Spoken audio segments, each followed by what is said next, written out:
Hi, friends, and welcome to another episode of You Haven't Seen That, a movie discussion podcast where we introduce our friend Ben to movies he should have seen a long time ago. I'm your host, Amanda. I'm Geoff. And I'm Ben.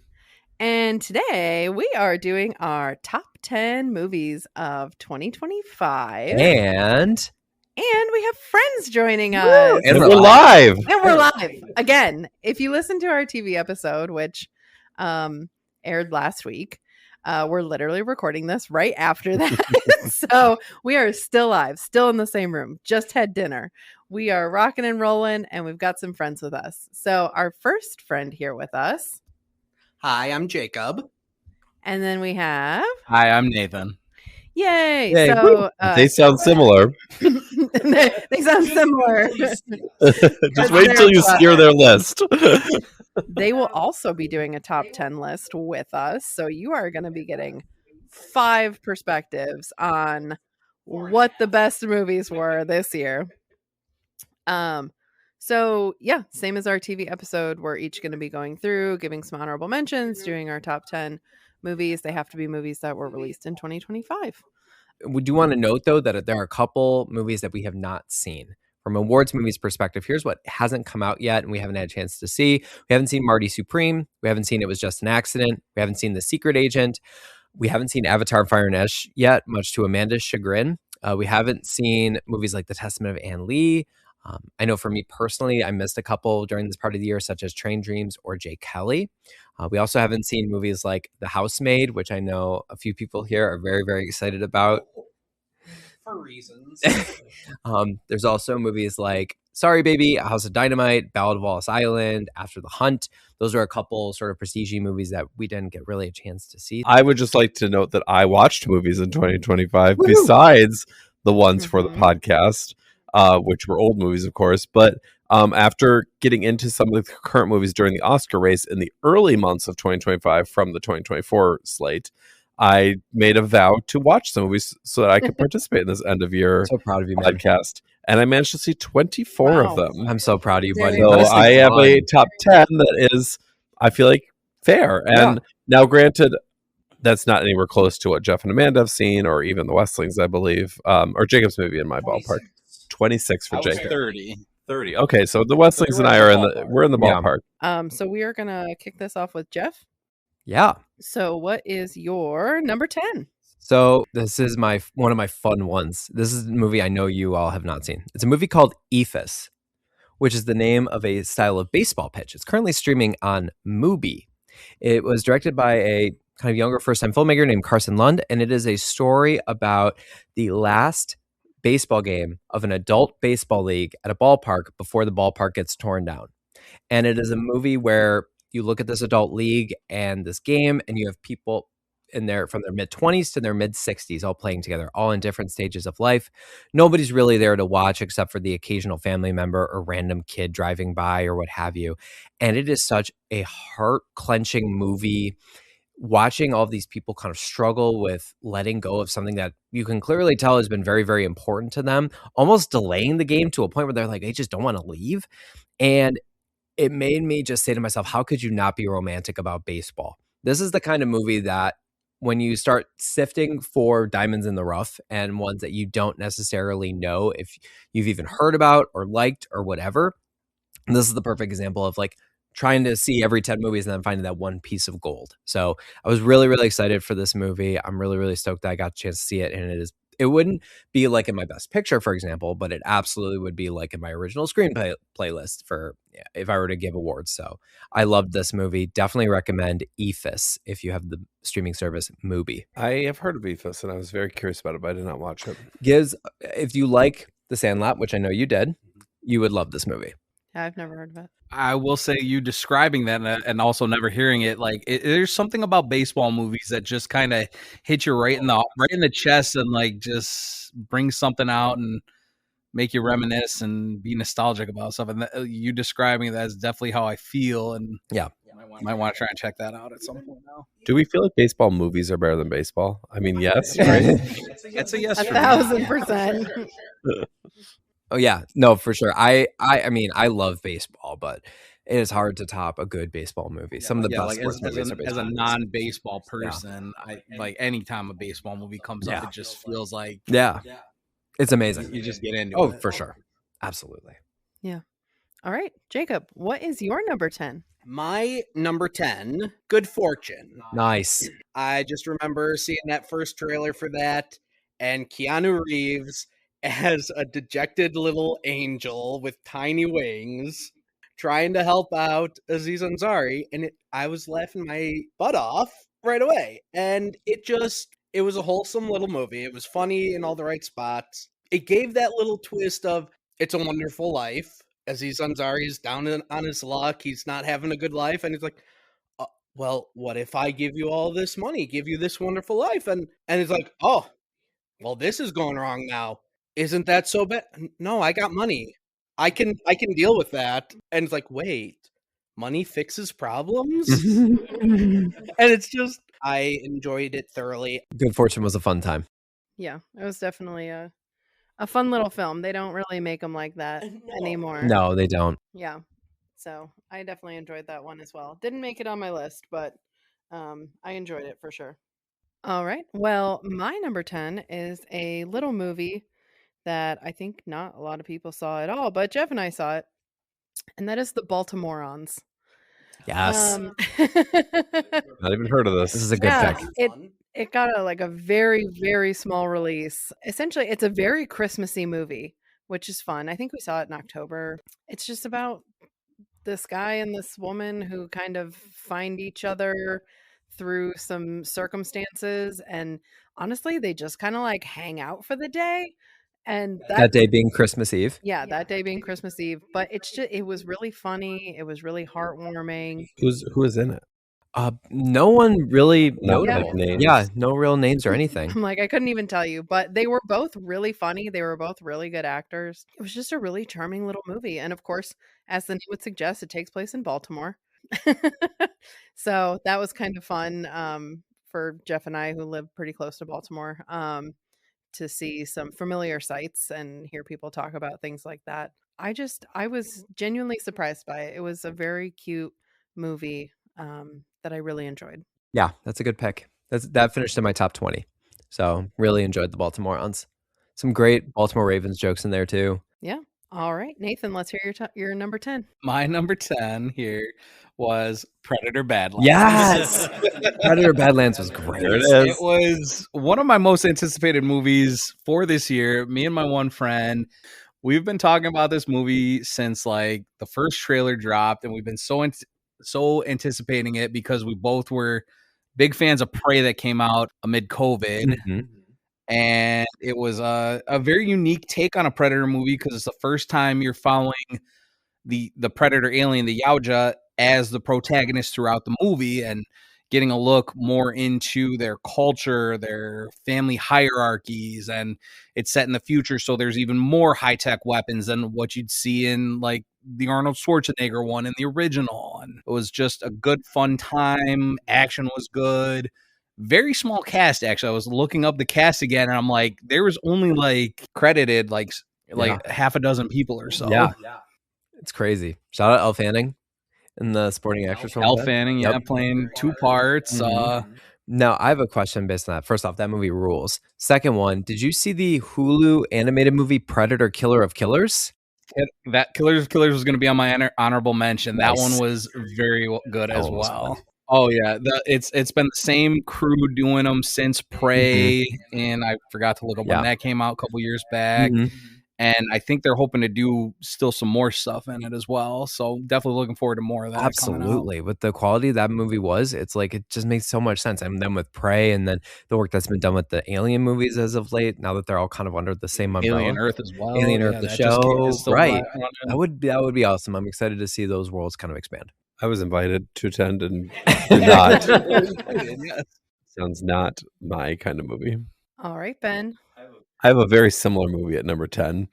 No, I don't. It's kind of actually about as opposite as could be. My number 10 is Sorry Baby. Oh, nice. Which is Eva Victor. And it kind of a slice of life show, or show. Here I am talking about TV. Slice of life movie, but it deals with kind of a serious subject as the kind of center event of it, about a college professor. And it reminded me a lot of the kind of shows that I've liked in recent years, like Somebody Somewhere, and Better Things, and things like that, like kind of that are comedies, but are more, kind of more just living life kind of things that have some serious topics, but are told through kind of humorous vignettes and things like that. I thought it was thought provoking, kind of. It was about friendship. It was about kind of dealing with trauma, and I thought it was very well done. I thought it was, sometimes I question when I like very small movies, like, did this have to be a movie? Could it have been a TV show? I think that's true to some extent, but I thought it made its case for being done in the form it was. Yeah, I'm bummed I didn't get a chance to see it. And I'd love to see either her or the screenplay get nominated. Agreed. I 'Cause think Eva got a Golden Globe nomination, which is Yeah, very exciting. So yeah. that would be fun. But it's stuck with me since I saw it, and it was enjoyable. Just like Predator Badlands. It's like Predator Badlands.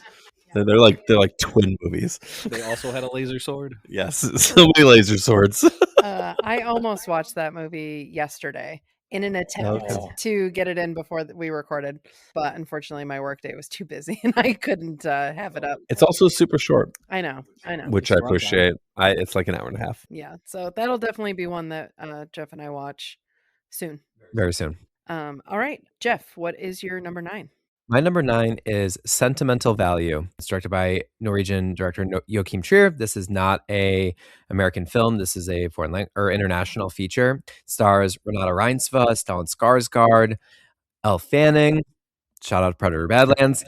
Yes, And twice already. This was just so incredibly well made. It hit home for me. It's a story about a older director who is trying to make one more or even one last film, and he wants to get his 2 daughters involved, and both those daughters have a very troubled past with their father, and they've needed to lean on each other for support over the years. This hit home for me as a, brother and older brother, and the relationship I have with my brothers, and I really, really enjoyed this movie. It's incredibly well made, and I think that the impact of this movie will be felt on me for a while. The director's last movie was The Worst Person in the World, which was one of the big international players about 3 years ago. It got a surprise Best Original Screenplay nomination at the Academy Awards that year, and was a movie that grew on me the more that I've thought about it and getting to rewatch it before watching Sentimental Value. So I'm very excited to see this movie again at some point, and I'm excited to see how it grows in attention throughout this award season. Renata Reinsve is amazing. The woman who plays her sister, Inga Epsdottir Elias, is one of the contenders for Best Supporting Actress. She's extraordinary. Great movie. Cannot recommend it enough. It's definitely one I will plan to watch before the Oscars. Yeah, more from me on that later. There we go. All right, Jacob, your number 9? My number 9 is Mickey 17. Futuristic enough in the sense that, and all I knew going in was that he's getting cloned or something. I did not know going in finally seeing the mishap that they ended up having 2 of him alive at the same time. And that was such a fun little twist for me, and the hilarity that ensues with trying to keep them separate and no one knowing the things going on, the morality of using him as a test subject because he can just we'll grow another one of him tomorrow and it's all hunky dory. It was just fun. The little aliens they meet were so adorable. They were adorable and interesting, and they're so scary at first, and then it's like, oh wait, no, they're fine. And then it's like, oh wait, they could just seriously kill us all in an instant. And Mark Ruffalo in that, being the crazed leader, was just ridiculous. So over the top and amazing in that. I just loved it. Something interesting I liked about that was, and you pick up after watching it, that each of the clones of Mickey apparently have slightly different personalities as they go through as well. Especially when you see the 2 of them together, it's very contrast. They're very different, but similar enough in the same vein, but they're different people every time. Yeah, this movie made it onto my honorable mentions. I think Mickey 17 was one of my like most anticipated of the first Same. half of the year.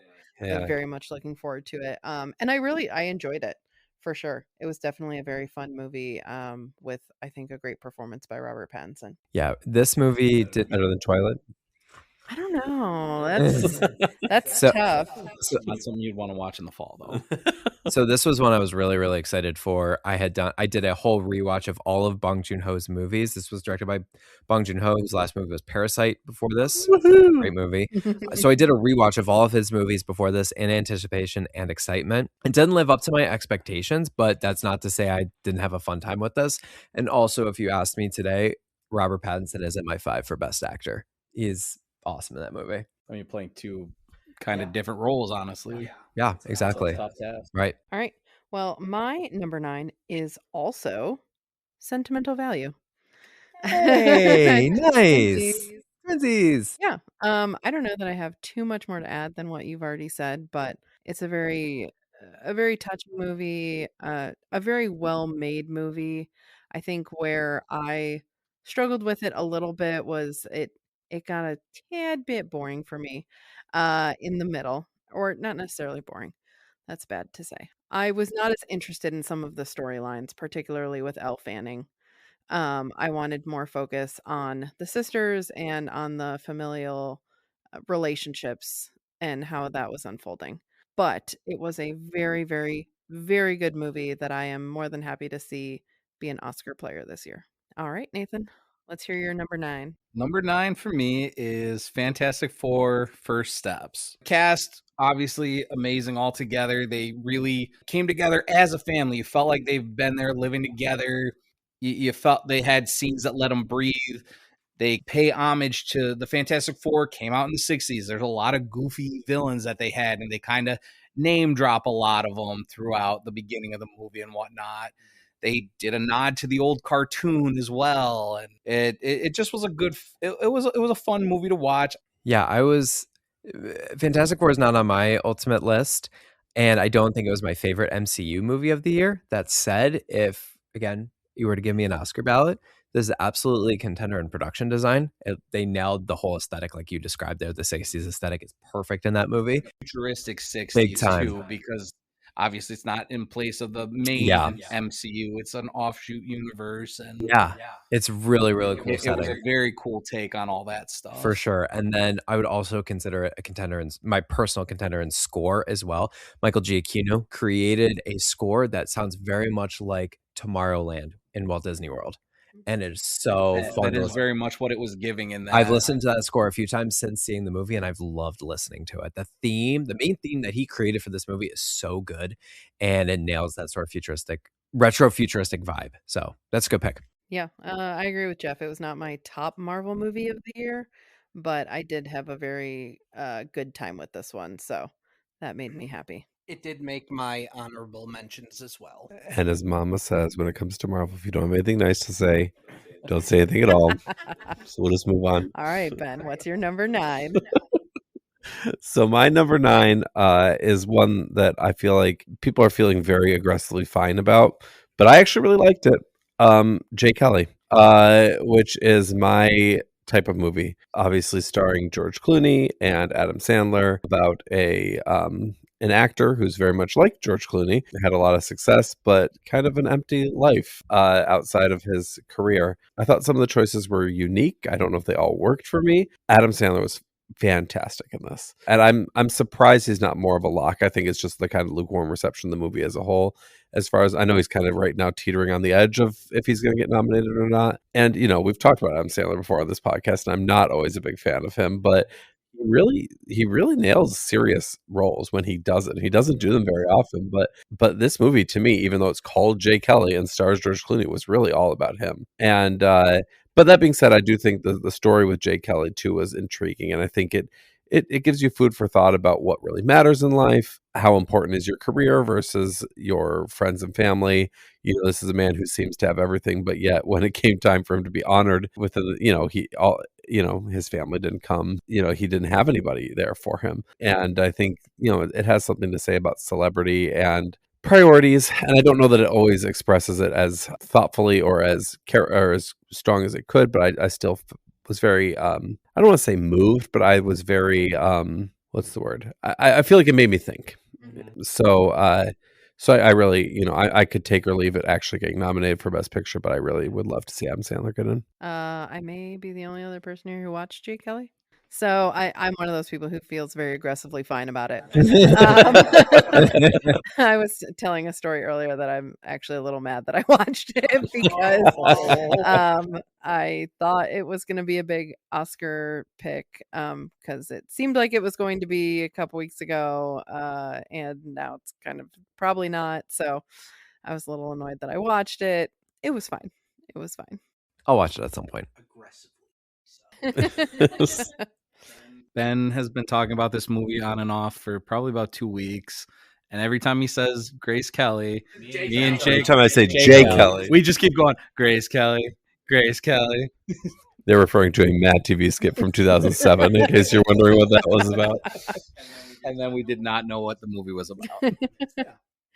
All right, Geoff, let's hear your number 8. My number 8 is Begonia, directed by Yorgos Lanthimos and starring Jesse Plemons and Emma Stone. Jesse Plemons and his, I believe, cousin, are convinced that Emma Stone, who plays a tech CEO, that she's an alien. So they abduct her. It is absurd in the best way, much like I described the rehearsal last week. Just no holds barred, weird, crazy.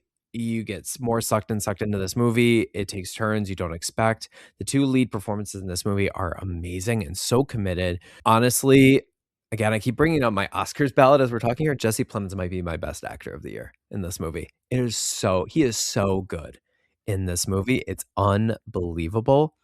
And Yorgos Lanthimos has been on a crazy good 3-year run with Poor Things and Kinds of Kindness and now this. And it's one of those crazy things where I almost feel like we're taking him for granted. And I don't want to think that way. It's like, wow, this is what a run. And then before that was The Favorite. So amazing stretch, and capped off by this incredible movie that I will not spoil. The ending is so fun and exciting and left me guessing the whole time. So great movie. Highly recommend. I look forward to seeing that if it gets nominated for Best Picture. That feels like one of the ones that I'm gonna. It's a fringe one. Yeah, it feels like one of the ones that I'm gonna make the time to see if it gets nominated. Otherwise, I may not. Again, saw the little bit. It piqued my interest for sure. I would like to watch Ben watch this movie. See his reaction. Right? Maybe I'll stream it live on YouTube. This one did make it onto my honorable mentions. It is quite a wild ride.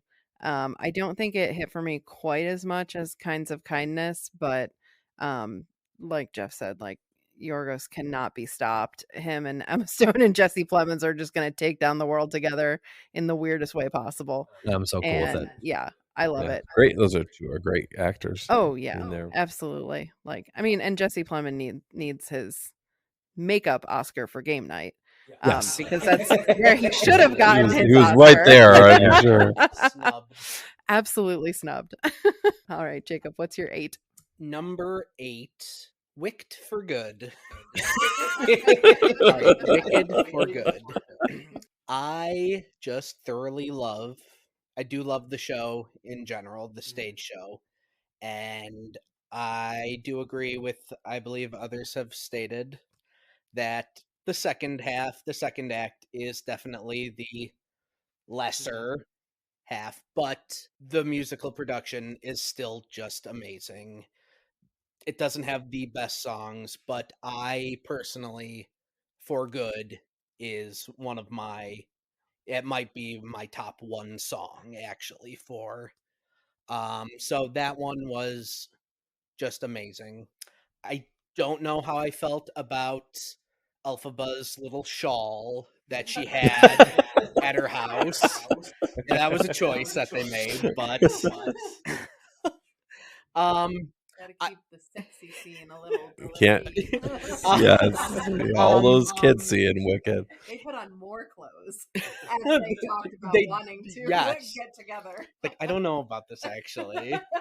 I felt in the first one they kept teasing the songs In Defying Gravity, they broke it up into like 5 different sections.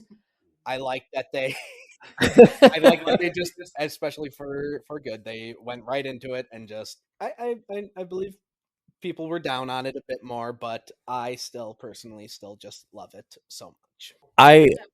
We've all seen Wicked for Good. I think this is the first one that everybody has seen Maybe the that's only been one. mentioned.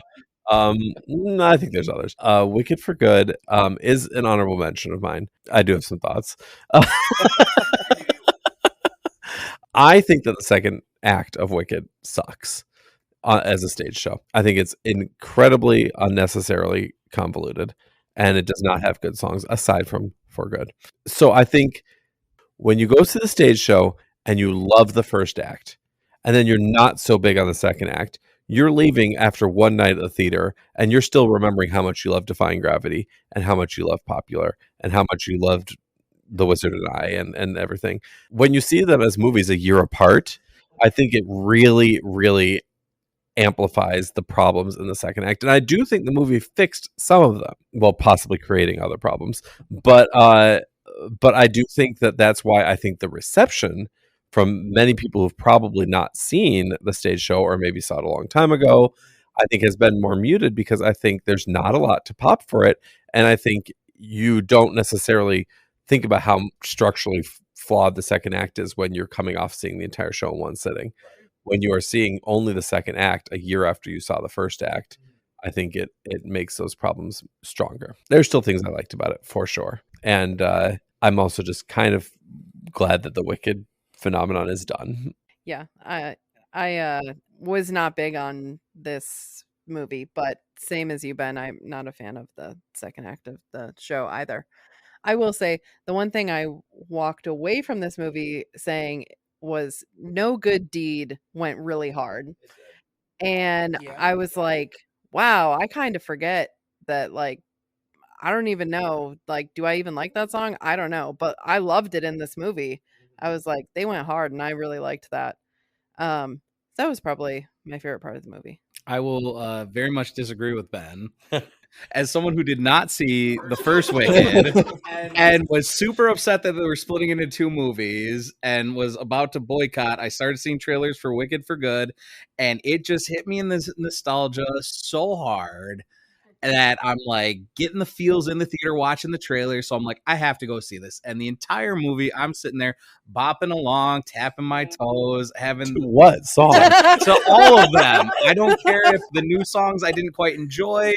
The other ones, they just like it, like I said, it was just a nostalgia trip. Like, this ended up being in my honorable mentions, but at one point, like right after watching, I think I had it at like 5 or 4 as an overreaction, and then I called myself down. But still, I had so much fun watching that movie that I will not let Ben just slander it completely. It was in my honorable mentions too, but I don't feel great about it being there, considering how I felt about it. Geoff, any thoughts on Wicked? No. Alrighty then. So my number 8 is Eddington. This is a movie that Jeff's really surprised right now because he has no idea I watched this movie. I had no clue you saw this movie. She teased us that there was a movie you didn't know she had seen.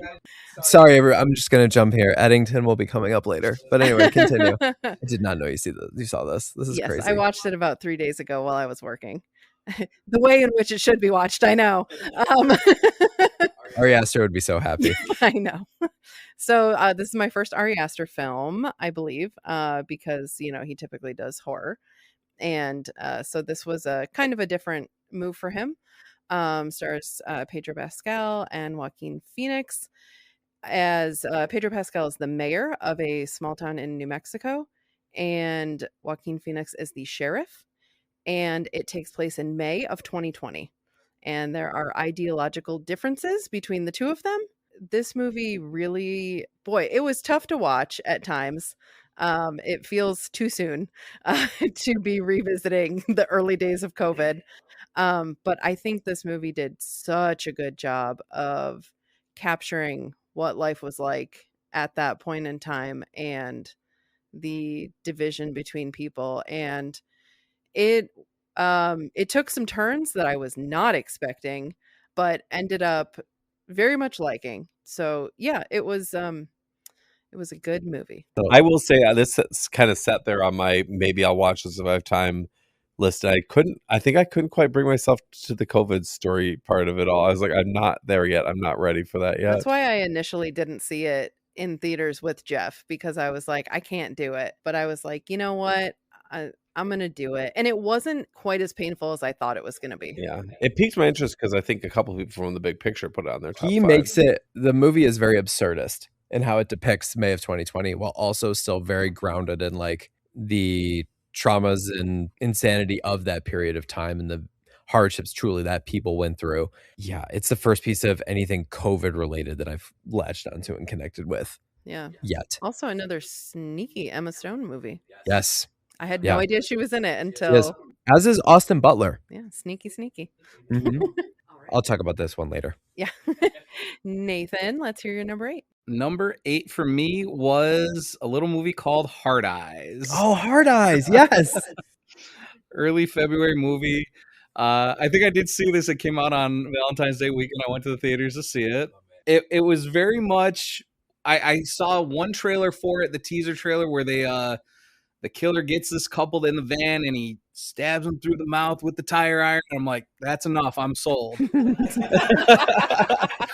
And it's very much a movie of you got rom-com in my slasher. No, you got slasher in my rom-com. But they're okay with it. They were very aware that we're not out here to make like a super groundbreaking movie. It's a slasher. We're going to have some fun with it. They have detectives whose last names are Hobbs and Shaw. And then they call it out. It's like, oh, like in the Fast and Furious. And they're like, what's that? So it's very much a slasher, but they're kind of making fun and joking at stuff. It was a good time. It was one of my first movies I saw 2025, so it was sitting at my top for a long time. Yeah, Hard Eyes was a lot of fun to see in the theaters. I laughed a lot with this one, and it grew on me the more I watched it. I was like, this is incredibly self-aware, and I appreciate this very much. I didn't see Hard Eyes. I didn't see it either. That reminds me of Lisa Frankenstein. Yes. When you were like, yeah, probably more a little bit like that. Not as slashery, but a little more slashery in this, but still a horror movie where it's like, oh, we're kind of romance, kind of not making a little jokey. Yeah. All right, Ben, your number 8. My number 8, I believe, is the next movie that we've all seen, which is Wake Up Dead Man. Wake Up Dead Man.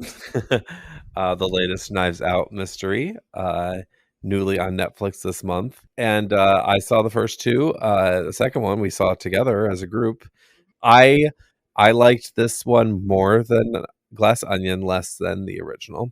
What I really liked about this particular one, let me start with what I didn't really like, which is I felt like it was too long. What I really liked about it was besides the performances, Josh O'Connor was fantastic and Glenn Close was really fun, and really the whole cast. You know, I felt like some of them got maybe a little shortchanged in terms of how much time was given to them for being as extraordinary as that whole cast is. But I thought it had a lot of interesting things to say about faith, which I was not what I was expecting, because I felt like the first 2 didn't really have much to say, and it didn't come across preachy or with a message or anything like that, but I thought it was actually surprisingly thoughtful about that. And I thought that was most noticeable when Josh O'Connor's character goes to speak to the lady that he's calling about. Bridget Everett is the actress. I can't remember I forget her name. Yes, and he's trying to get the answer, and they're in a hurry to get the answer. And yet she wants to like talk to a priest, and he spends hours, and like just seeing the way he reacted to that and the way that like that kind of took precedence, I thought was a really interesting turn for the movie to take. I predicted the killer from the first 15 minutes of the movie, which I don't usually do, or I don't usually try, but I still found it very enjoyable. I thought the process to get there was a very enjoyable ride, and I look forward to the next one whenever that comes. This is my number 7, so we can tail right into that. And I'll be quick with this. I think for me, as someone who grew up Catholic, this was something, the conversations around faith and its application and losing faith in general at the hands of humanity and being beaten down by that is something that a lot of people struggle with. And I think it was communicated very, very well in this movie. And Father Judge, as being a good priest, ultimately was, I think, what led to things working out for him at the end of the day. And, for Benoit Blanc, watching him engage with that, where you could tell like his characters had trouble with faith and with, well, maybe not with faith, but just with religion and his upbringing, but seeing someone who is just a good person, as he's dealt with in all these other movies, ultimately he's found the good people to connect with. It brings something to him. It brings something, makes him realize stuff. And while it doesn't like change overall, it's like, okay, maybe this isn't so bad after all, as long as the right people are involved doing it. I think you mentioned Glenn Close. She's extraordinary. I want to give a shout out to Josh Brolin too, who I think was great as the, psychotic priest in this church. And also, two last things, and I'll be done and move on. The lighting in this movie, the effective use of lighting with the church is extraordinary. The way it was done, Man and I saw Q&A at the Alamo Draft House, and they said that was all intentionally done and specifically crafted for those scenes. Incredibly impressive. And then the second thing is the score. Nathan Johnson is the composer on all of the Knives Out movies. He's amazing. All of his strings-based scores are extraordinary.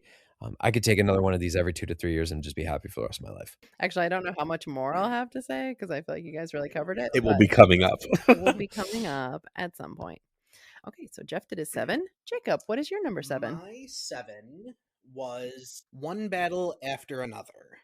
I had zero idea, again, going into this movie. It starts off and they're revolutionaries. I'm like, okay, this is the movie. I can get behind this, I think. And it just kept taking some left turns, but I enjoyed it. I feel like I didn't know where it was going until more than halfway through, but it was just amazing the whole way through. Benicio del Toro in that. I could not stop laughing whenever he was on. He was just amazing. I'll jump in here because it's also my number 7. Perfect. So, Yes. Well, I feel like you really covered a lot of it. I will say this is one of the rare movies where it was very long and it didn't feel very long, which is incredible. Love when that happens. It was definitely, like you mentioned, Jacob, there was a lot of didn't really know where the movie was going to go. Yeah. But I was on board. I was locked in. I was intrigued. I wanted to see where this was going to go. It was funnier than I thought it was going to be just from the trailers I had initially seen. And I really going into it. I was like, this is not my kind of movie. I'm probably not really going to like this. And I ended up enjoying it quite a bit. Yeah. And if Ben hadn't dragged me to it, I probably wouldn't have gone, but thank you, Ben. You are so welcome, Jacob. This is still to come on my list. I need a few small beers before I can talk about this movie, which will be in a little bit. Any thoughts? It made my honorable mentions. It did not make my top 10. I did enjoy it. Just there were other things that I liked more. There you go. All right. Nothing wrong with that, right? Nothing wrong with that. All right, Nathan, give us your number 7. My number 7 was Ella McKay. Wow. Yeah. So no room for One Battle After Another. Go off, King. We caught a trailer for this when we saw Wicked for Good, the week before it came out. And I was expecting this to be a 2026 movie because I hadn't heard anything about it. And just the trailer alone, the cast, you had Emma Mackey, Jamie Lee Curtis. Gotta love Jamie Lee Curtis. Friend of the pod. Kumail Nanjiani, love him too. All these people in here. And it was a very feel-good movie that took place over 3 days. You see some flashbacks into Ella's life, how she got there, things that formed her. And I don't know, this is the one I was trying to I loved it so much, but I can't place why I loved it so much. I know, I hear you. It was feel good. You're rooting for Ella the whole way. Her husband comes into the movie and you're like, oh, he's a fun kind of guy. And then he slowly is grinding on you and you're like, why are you two together? And then she finally realizes, oh, he is a piece of garbage and I need to dump him. And then he causes all this trouble for her and her father's there trying to reconcile. But again grinding on her more and more and causing trouble, and her shut-in-ish brother she's trying to reach out to and get him back into the world, kind of, even though he says he's fine, even though he's been in his house for 12 months. And then shout out to her assistant or secretary, I forget, Estelle, played by the woman, she voices Marge Simpson on The Simpsons. Very comforting voice to hear the first time I saw that Yes. trailer. Julie Kavner. Yeah, Julie Kavner. This will come up a little later on mine, surprisingly. Like he said, Weslings are a mystery to me. we are. It, like Nathan said, just a super feel good. I don't know. I never looked into it if it was supposed to be like actually based on someone, because again, it was such a short little career. It felt like it could have been. I don't think it was. I think it's just one of those, like, this is like, I have not seen it, but from what I can tell, this is like one of those movies, like we used to get a ton of them every year, and they just don't get a lot of those types of, like, and maybe that's the nostalgia of that. I have not seen this movie. It was on my list. I will say that. They played trailers for this movie quite a bit in the fall / like somehow over we the missed summer. everything about that's because they don't show trailers for Ella McKay during Predator Badlands, Nathan. Yeah, you have it. Our local movie theater shows the same 3 trailers all You year. got to go see movies like Ella McKay to see an Ella McKay trailer. Yeah. So, and it was also like, I will say the trailer wasn't like everywhere, but we saw it for a time and then it kind of disappeared for a while. Until just recently I started seeing trailers again. Unfortunately, with the timing with when it came out, I think it came out just last week. Yeah. There's just so much going on and so many other things to go see, and I assume it's not going to be in theaters past this week, probably. No, So it'll be a quick jump to streaming, I'm sure. It's not terribly long. It's a very fun watch. Yeah. All right. Despite my making fun of him when he said it, it's more just because I'm shocked that this. I don't understand Nathan's palette here, but I actually think I'd like this movie. So maybe I'll watch it at some point. James L. Brooks, I like him. My number 7 is The Lost Bus, which was released to Apple TV in September, I believe. Matthew McConaughey and America Ferrera. It's very much like Speed, but less silly. It's based on a true story, set in a California wildfire of 2018, I believe, and a bus driver played by Matthew McConaughey, a school bus driver, who has to try to get children to safety amidst a very bad California wildfire. This is one of those movies that did an exceptional job with the groundwork. Like, the fire doesn't really get going until more than probably like halfway through the movie. I mean, you're seeing the beginnings of it and things like that, but the actual, like, oh, he's driving the bus through the fire, that is really the plot of the movie, doesn't really start until halfway through. Before that, it's kind of laying the groundwork for his character, for the situation we're in. You also see like a really interesting take on the initial attempts to try to quell the fire from the firefighters of California. And it was a very thrill ride, but it was very sweet and sentimental too. Like, it had the action, of course, but it also I don't know. I really enjoyed it, and I think it had a really nice mix of thoughtful drama and high action. I don't think anybody else saw that. Didn't see Yeah. it. Nope. Heard of it. Haven't seen it. Yeah. And it was a good role for Matthew McConaughey. Yeah. All right, my number 6 is 28 Years Later.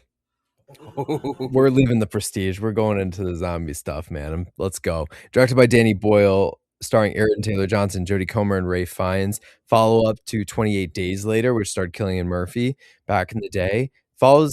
Is filmed in a very similar way. That movie looks like it was shot with like a digital camera vibe, like old school iPhone. This actually was partially filmed with iPhones, but like in a very advanced sort of way.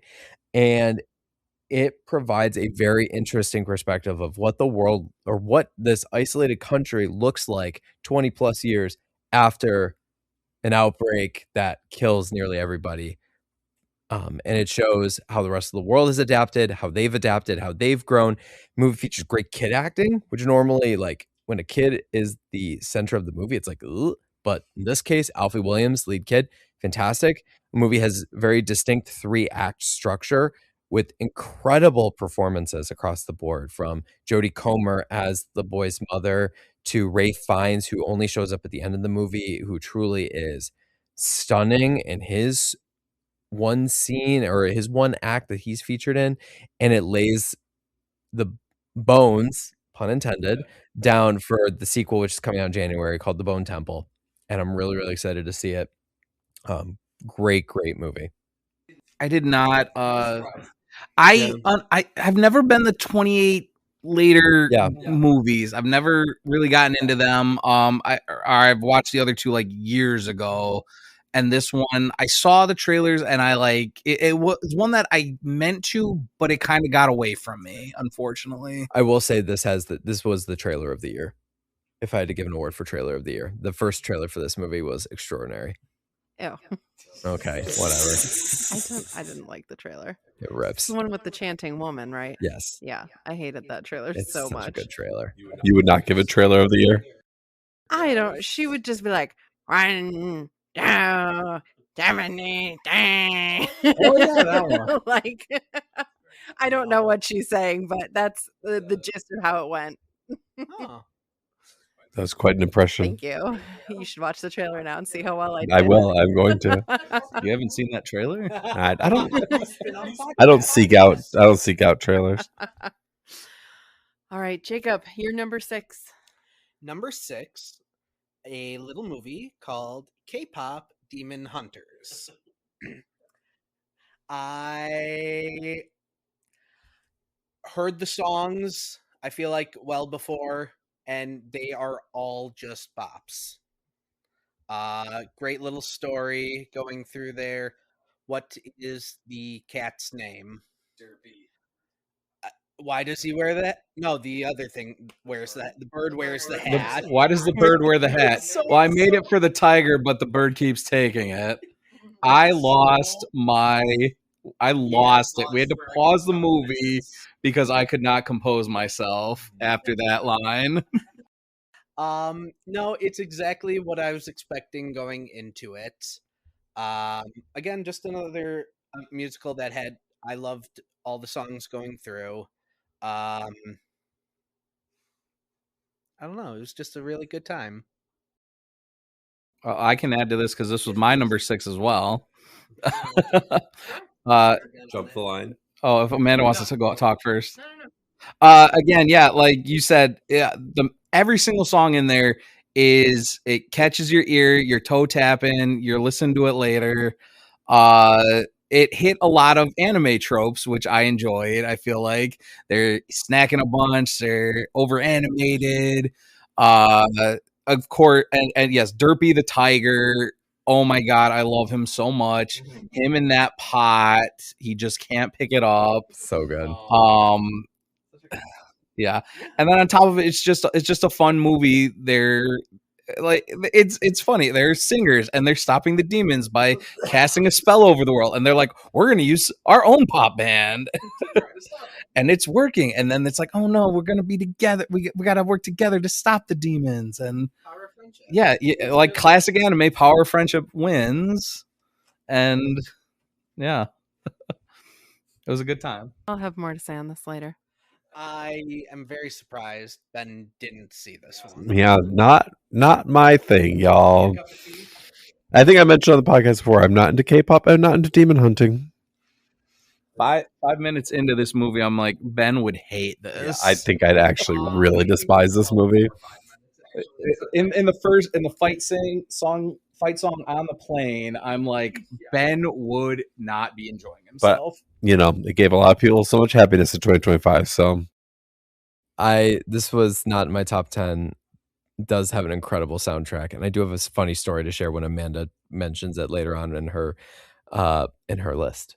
But yeah, this was one movie I saw. This was one of 7 2025 movies I saw more than once, and I liked it the second time around more than the first time.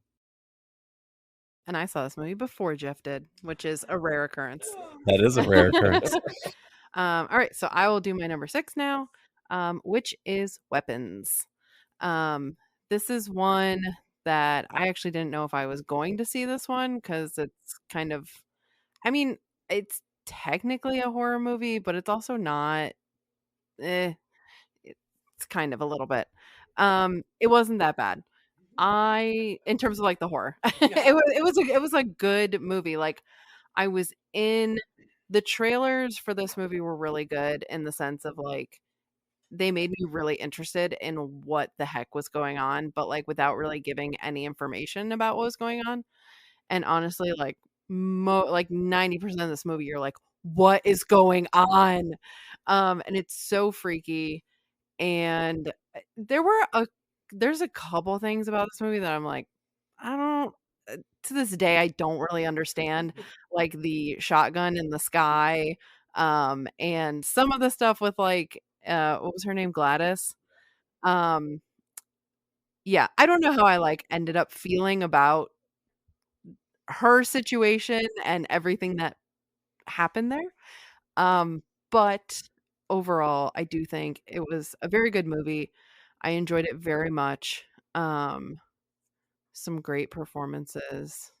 Josh Brolin again, right? Josh Brolin again. There we go. Yeah. Man of the year. Ray Garner. Yeah, absolutely. So, yeah. I have Weapons higher on my list. I have Weapons higher on my list.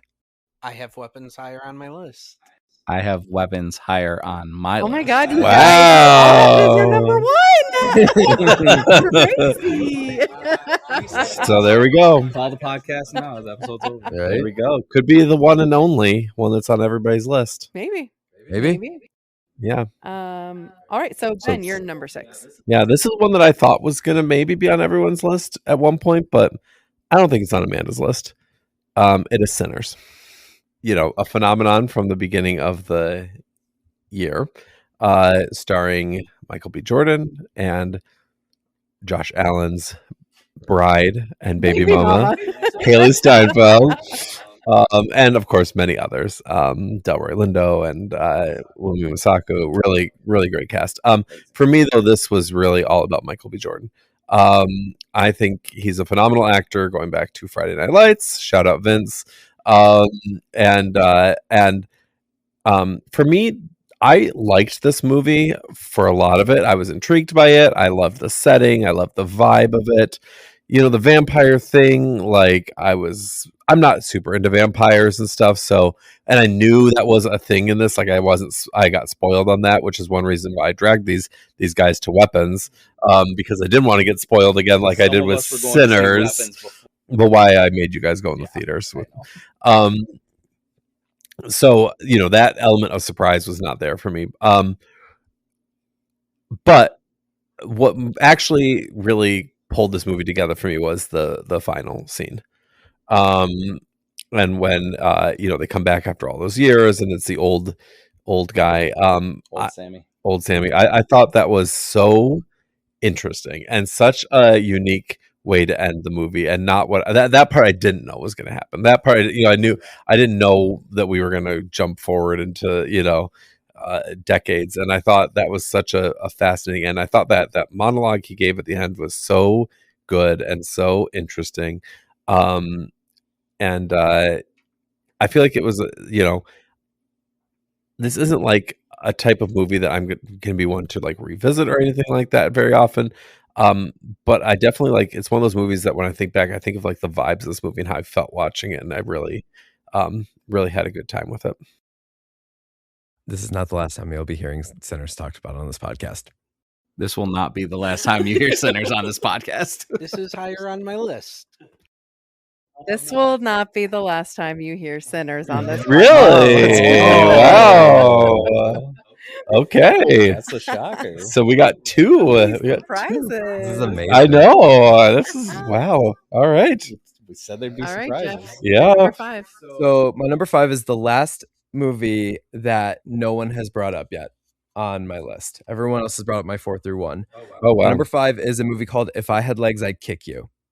Directed by Mary Bronstein, starring Rose Byrne, Conan O'Brien, and the hip hop artist A$AP Rocky. Rose Byrne as the motherly Also, they were my wedding party. Rose Byrne as the mother of a daughter going through a major health crisis, who's having troubles with work, who's handling all these different issues while her husband is away. It gives my favorite performance of the year. This is, if I were to isolate my number one performance of 2025, Rose Byrne would be it. She's my best actress. She is extraordinary.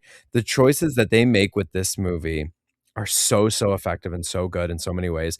The building anxiety throughout of it, the stresses that she has to go through, and they make a choice in the movie with her child, her daughter, that is so smart and so good and pays off so well by the end of the movie.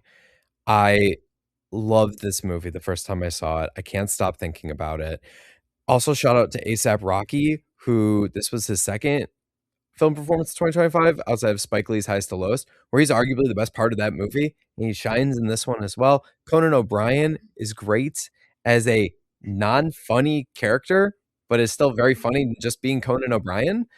I love this movie so much. I really hope Rose Byrne gets nominated. She's currently like the critics' favorite within all the award circles. I really hope she gets nominated at the Oscars and contends with Jessie Buckley ultimately for Best Actress. I'll jump ahead. This is my number 5 as well. Nice. Oh, you saw it. I did That's see it in the amazing. last week. See, I got surprises too. I love it. I agree with everything you said. I love Rose Byrne. Everything I've ever seen her in, I've liked her. Most recently, she was made the only thing that really worked in the Apple show Physical. She's excellent on Platonic with Seth Rogen. And she is extraordinary in this movie. Definitely one of the performances of the year. I do think she will get nominated. She definitely deserves to. Something I loved about this movie was, I mean, it's a tough watch at times. I mean, it's comedic at times, but it's a tough watch at times.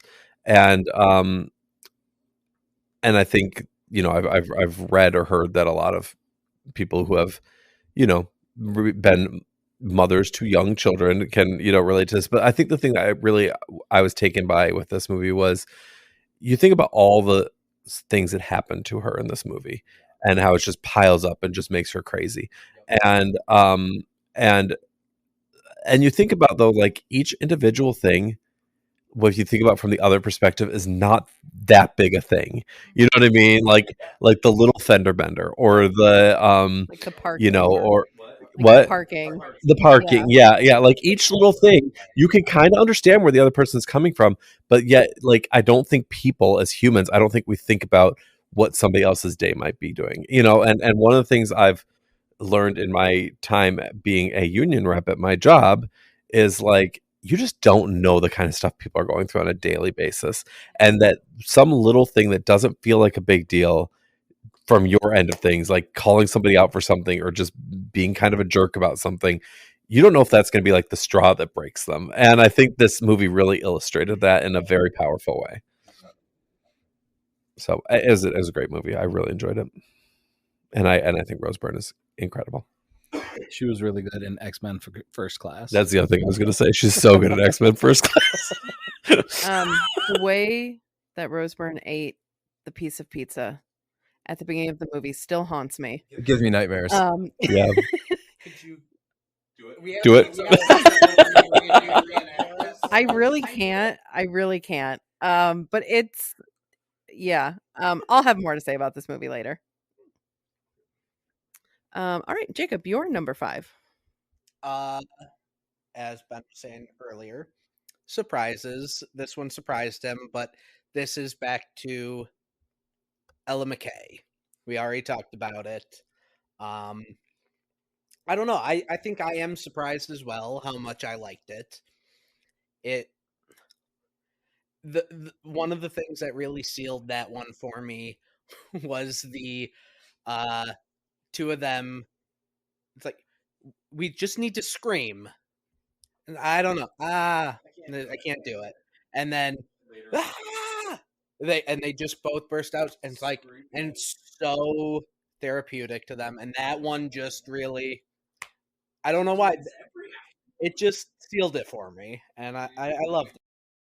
I think it's so funny when you guys told me you saw Element Cat. I was like, oh, will we hear about it on the top 10? Like, sarcastically, but look, it was on both your lists. Number 5. Dang. Hey, it was out of left field. Like literally, like we said, we saw the trailer like a week before it came out, nothing before, and we just thoroughly enjoyed it. I think next year Nathan's list will all be rom-coms. I wish I do should love go a see good more rom-coms. a good trashy film. I don't care Yeah. who knows. My number 5 is Frankenstein. Ooh. This movie, so Jeff and I got to see this in theaters before it was released on Netflix. Yes, ooh. That's where it should be seen with the amount of detail and work that went into this movie. It's upsetting that it's a Netflix release, but this is the world we live in. I wasn't expecting to like this movie, and I have never really seen a Frankenstein movie before. I think I've seen bits and pieces of Young Frankenstein before, but that's about the extent of it. Obviously outside of like Frankenstein being in around, Yeah, in pop culture at large, right? right, yeah. So this was kind of my first real like full length exposure to Frankenstein, and I understand that it's different, and I really liked it. I really liked the direction that they took the monster in having him show like a lot of like tenderness and humanity. And I thought Jacob Elordi was really, really good He's so good. as that character. Um, Oscar Isaacs was okay. I wasn't expecting to like the movie at all. It did have a few times where it dragged a little bit for me, as it's quite a lengthy one. But overall, I just thought it was a really, really good rendition of this story. I actually saw Frankenstein today before coming over here. I wrapped it up about an hour and a half before we met up with you So it's guys. fresh. It is fresh. I didn't make my top 10, and I think after you said seeing it on the big screen, I feel like I would have been more engaged in a theater, being like solely focused on it, because during there were, like you said, a few parts that kind of dragged one a little long. I pulled my phone out and was looking at something, and yeah, shame on me. But yes, it was a different take on the creature itself. And again, yeah, Jacob Elordi was amazing in it as the creature. The practical effects for his monster were Yeah, his stunning. like body parts that Yes. were all fused together. It was good, but yeah, like I think I would have been more engaged and more into it had I been sitting in a theater and not being able to be distracted, my cat not jumping on my lap and begging for attention. Yeah, that's fair. Yeah. I assume this is getting nominated for Best Picture, and I'm kind of sad about that because I'm going to try to see all the Best Picture nominees. I'm sure it'll be well done. Just I feel like it's going to be a tough watch for me. Yeah, it is a little long, unfortunately, like almost 2.5. This is in my honorable mentions for all the reasons that Amanda just said. Jacob Elordi is amazing, good score. Guillermo del Toro puts incredible production design into everything. It was a great movie to watch on the big screen. Thank you, Alamo Drafthouse. All right, Nathan, you're number 5. Number 5 is The Thunderbolts, my second MCU edition. This is really the one that I felt like got like the MCU is going to be back on track. It made me very excited to see, even more so anticipation for Fantastic Four, which was a bit of like I had mentioned it earlier, but like I had such high expectations for that one. Thunderbolts, I feel like, got us back on track. It was using a lot of characters that have been just kind of sitting out there and gave them a purpose again. What were they doing? This is where they're going to be now. They introduced a new character that not a lot of people are familiar with in Robert Reynolds, the Sentry, and his kind of thrust into being a all powerful deity superhero, even though Shout out he's Bob. got a lot of issues that he's got to work with: drug addiction, depression, bad home life as a child, stuff like that. I will say they did Taskmaster even dirtier in this movie. Oh yeah. All the promotion, all the pictures, Taskmaster sitting there. It's like, oh, they're actually use her, even though they kind of like botched the character in transition into the movies from the comics. We won't get into that, but I was excited to see how they were going to use the character, and like not even a minute and a half of screen time, maybe, and she's out of the movie. They use her as cannon fodder. Cannon fodder for a bit, basically, and it's like, oh, never mind. So we'll hold it accountable for that. But again, it was MCU. You got your funny bits here and there. What's his name? Red Guardian. Yeah, David Harbour, just hilarious, popping up. Yeah. If anybody else has anything to say, I have nothing. This didn't make the cut for me, but I enjoyed Thunderbolts quite a bit. I felt the same way you do. I was like, this is my favorite of the 3 MCU movies that came out this year. And yeah, I think the chemistry that the core cast had was amazing. And Lewis Pullman as Bob was great. oh, he was so good. Lewis Pullman, I've been holding on to stock for him since like 2018. He's in a great movie called Bad Times at the El Royale. And yeah, he is awesome. And Florence Pugh can do no wrong. So good movie. I think I misspoke earlier. I just realized.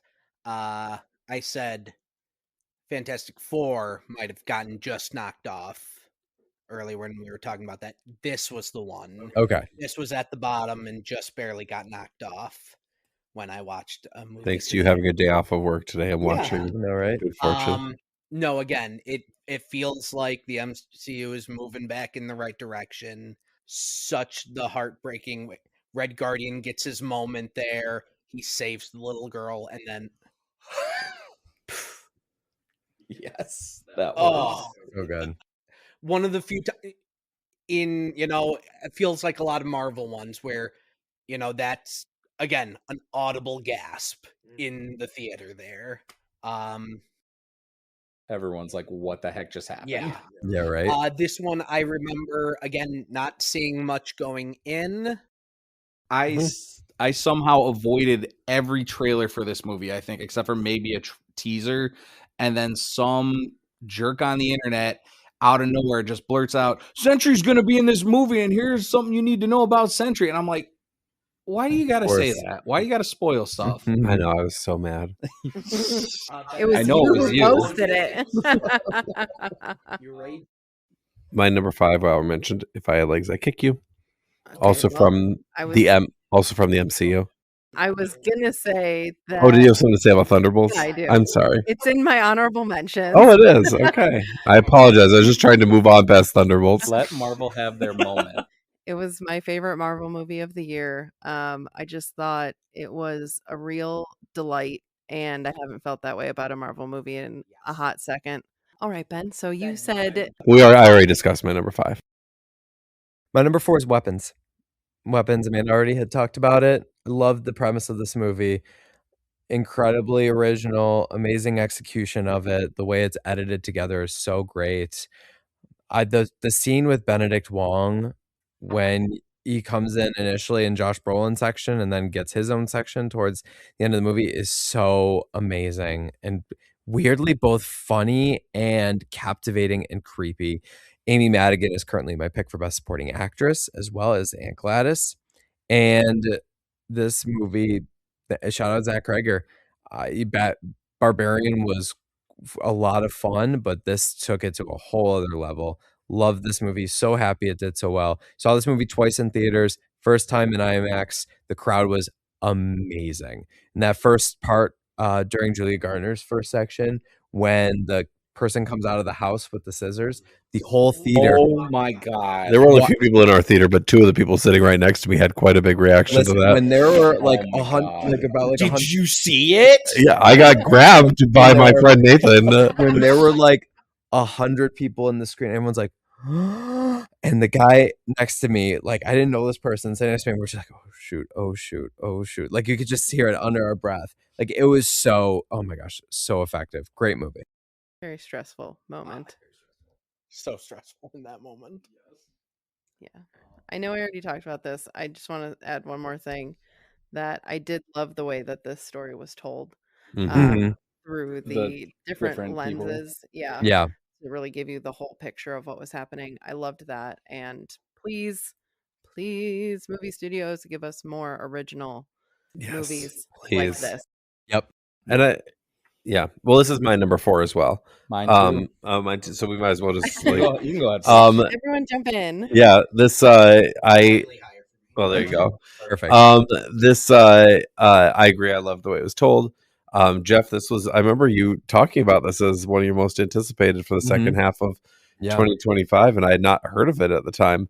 Talk about like a real gripping pull to the movie, like about these kids just vanishing in the night. Like what an interesting premise Incredible to start with it. concept. And even just seeing the like little glimpses of the way they were running and stuff, before you even see the movie, like it makes you very intrigued. Fun to have such an original story, fun to have such and like you said, Amanda, like I hope this makes people want to make more movies like this, because this and Sinners, were wholly original, things that were not IP, that were not, and were huge phenomenons. And I loved how it also was all the different genres too. It was like a stoner comedy at one point. It was like a witch story at one point. It was it was just like all these different mashed up genres and styles put together. It was very fun. It's one that I think probably, if you had asked me in the summer, I would have ranked Sinners higher than Weapons, and over time, I feel like Weapons has held for me more. Yes. Weapons also locked in at my number 4. Like everyone said, the structure of following the other stories, kind of jumping back, seeing where things fit in. Love that. Like Geoff said, in the Justine's part where she's sitting out in the car and they zoom in on the door and it opens and she comes out, slow reveal with the scissors. I had goosebumps and shivers until throughout that entire scene, and I got scared and grabbed Ben's leg, and oh my god, like that Amazing. scene right there was, oh my god, So good. amazing. I cannot say enough about that scene. And then also the finale with the children chasing after Gladys is so, they're crashing through houses satisfying. and windows, and Josh Brolin following the chaos before finally finding her mutilated body. Yes, it was. I love that. So it was That's such awesome. a good movie. A little higher on my list still, but I'll give my 2 cents. Mostly everything said, but just again, where was this movie going? I feel like with some of my other ones, it's like you had no idea until the end, and how hilarious also just the Naruto running. Oh my Benedict gosh. Wong Oh, that his scene was so, I forgot to mention that, heartbreaking. He with had his his perfect little husband. couple with his husband. They're Oh my eating gosh, hot that dogs, was watching whatever. So many Their hot Disney dogs. their shirts. little routine. Oh my was gosh! so And perfect then, and beautiful. oh, the tragedy. Very surprising for me. I think that was, I mean, again, nothing going into it. Loved it very much. Well, give us your number 4 while you're at it. My number 4, Superman. Haven't been very big on DC movies for a while, but Superman, I loved the new take on it, on this one. Literally starting us off with him losing. He's losing the fight, and it's like, but he's Superman. What's going on there? You can't. I feel the interesting take on Bradley Cooper actually, and they confirmed that, no, he was sent there to take over, and I also don't understand how. I don't care how good you are at being a linguist and stuff. You can figure out what an alien language is saying. I don't know about that. Right. The James Gunn of this all, I'm getting very vibes from his other movies with the Mr. Terrific scene going through there. The song God. was what song was that going through? Fun. Yes. That playing through as he's just picking off people as she's so easily just walking through. Okay. I love the take on the more on this version of Superman. This was on my just missed. So this was my number 11, and agreed with everything you said.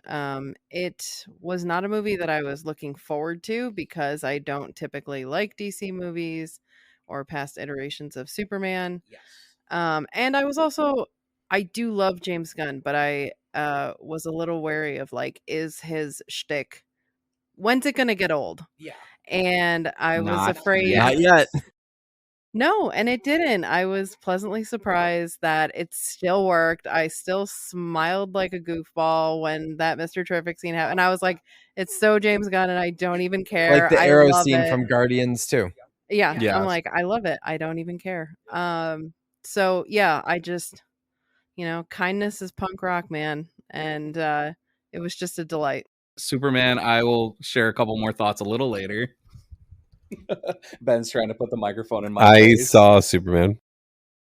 The end. Nicholas Holt was good, and I'm always happy to see Mrs. Maisel get some good work.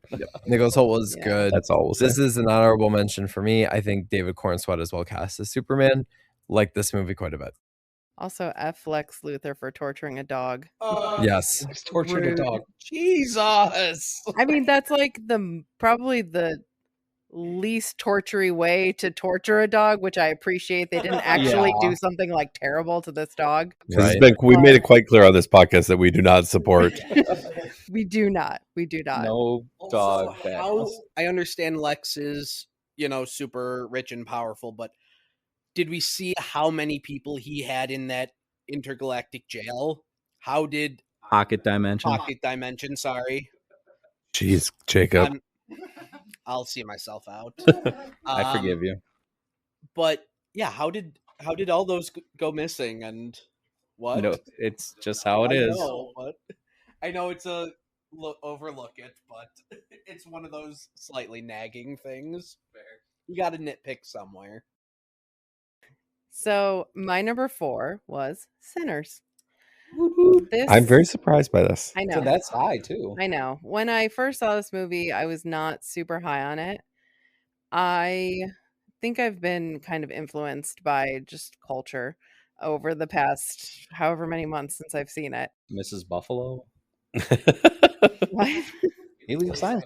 Oh, Mrs. Queen of Buffalo. I don't care about her. Whoa. See yourself now. Wow. Okay. There goes all of our subscribers from Yeah, jeez. That's our base, Amanda. Okay. Sorry. So I initially didn't love how much time of this movie was spent kind of setting things up at the beginning with just the twins like going around trying to accomplish different tasks to like set up their club. Like I wanted to just get to that part because I feel like that's kind of where all the trailer was focused, was in a lot of the action and like the stuff going on. But the more that I've sat with it, the more that I think I am appreciating that part, and I would like to rewatch it just to kind of have that second viewing perspective. Obviously this movie is an incredible original movie, as we've already mentioned. The production value in this movie is stunning. The dance scene in the club is amazing. I wish that I had been able to watch this on IMAX to be able to see the perspective, or not perspective, Yeah. What it's called? Yeah. Perspective shift in the screen. I think that would have been awesome. And yeah, I just obviously Michael B. Jordan was incredible as both Smoke and Stack. And I'm glad that he's like kind of becoming a lock at the Oscars, because I feel like for a long time people were like not thinking he was going to get in. I'm like, Michael B. Jordan is going to get in for this performance. Yeah. Like, Okay, so Still more to hear about Sinners later. Nathan- Still more to hear about Our Sinners. number Yeah. four was weapons. Great. So now we're on to Jeff's number 3. My number 3 is Eddington. Amanda already talked about it. Again, did not know you saw this, and it makes me very happy that you did. Amanda's Christmas And gift that to you you. connected, no, right? And that you connected with it. This is the first piece of anything COVID related that I actually connected with. If you want things to truly hate from the COVID era, you should watch the movie The Bubble. Judd Apatow's The Bubble, which is terrible. horrendous, or an HBO Max movie called Locked Down. Truly, truly horrific. But the beauty of this movie is how it was able to communicate so many things from modern society as well as COVID era society into its story effectively. Conspiracy theorists spending too much time on the internet and getting wound up. The faux activism or undereducated activism, or people who want to support causes, but it starts to clash with their own selfish desires, and they're like, okay, bye. Politicians who might mean well, but they're driven by the suits around them. Data centers, which for Amanda and I, that hits very close to home. People preying on others using Instagram, TikTok, and other social media platforms. It is so layered and so effective, and this might be Ari Aster's best movie, contending with Hereditary. Not quite sure yet, still debating it, but this is a top 3 movie of the year for me. Cool.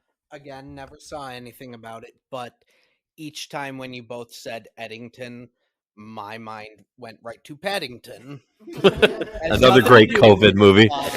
Very different. I've Very heard different. very good things about the Paddington movies, though. Surprisingly. And now there's a musical.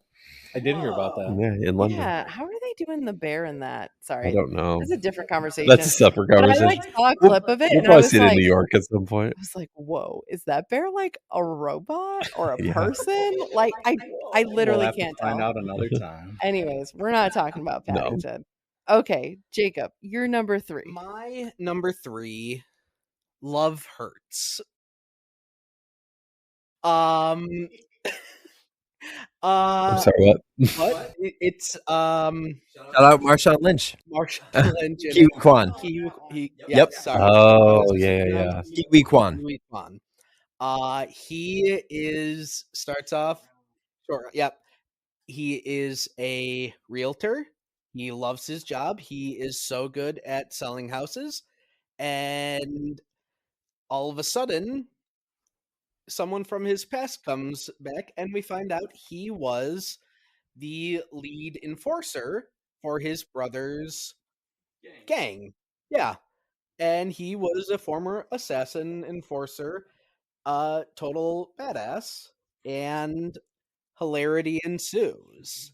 It is 100% non-serious, and I think that's what I love about it. It's just to turn your brain off and an action in between comedy and the little bit of romance. Are they going to get back together? Whatever. I just the hilarious cameo of one of the property brothers being a That was a wonderful surprise. rival realtor, and he's also the taekwondo black belt, karate instructor, whatever, and in the middle of a gunfight comes to try to help with just gonna go do some karate and is instantly shot in the head. And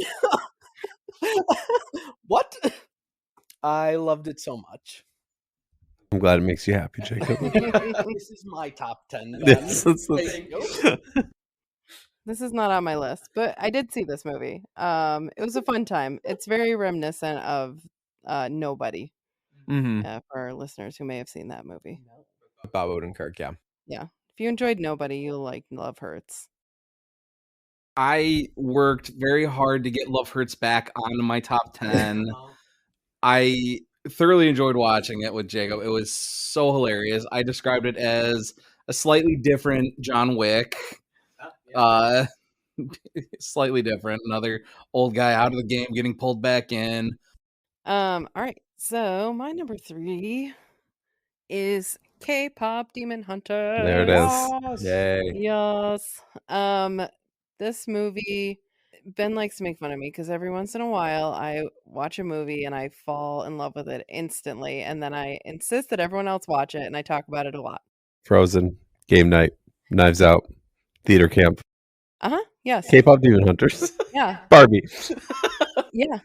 And I think to like name a few. one of the things that is in common with some of those movies are movies that I don't know what's going to happen, or I have like zero expectation for, and then I just go in and I'm like blown away. I had not heard of K-pop Demon Hunters at all. I happened to be at the office and a colleague asked me if I had watched it yet, and I said no, and she was like, "Oh, I'm really surprised. Seems like a movie you would like." And I was like, "Okay." Jeff was away that weekend and I was bored, so I was like, I don't know, I guess I'll throw on this K-pop movie. Like, I have no idea what it's about or anything. Instantly fell in love. Jeff got home and I was like, you need to watch this with me right now. All right, so I do want to quickly interject and tell a great story, and I love that you paired this, that Sinners was your 4 and this was your 3. So I'm gone at summer camp through my church, and I had a break in my day, and I go on my phone and I go to Letterboxd because that's what one does when you're bored. And I see that Amanda has logged Sinners, that she's watched it. She hasn't given it a rating, she hasn't left any reviews. And I immediately texted her and I was like, I cannot wait to get home and talk about Sinners with you. So I get home and I get in the car, like say hi, whatever. And she goes to me, oh, how was camp? And I was like, before we talk about camp, how was Sinners? And she goes, it was fine. Have you heard about this movie called K-pop Demon Hunters? So it's only fitting that I rated K-pop Demon Hunters Yes. higher than Sinners. Yes. It was great. And I'm also happy that you came around on Sinners, but Yes. This movie, first of all, I love the animation style. It's Mhm. a style that has been popular the last couple years. But it really is great.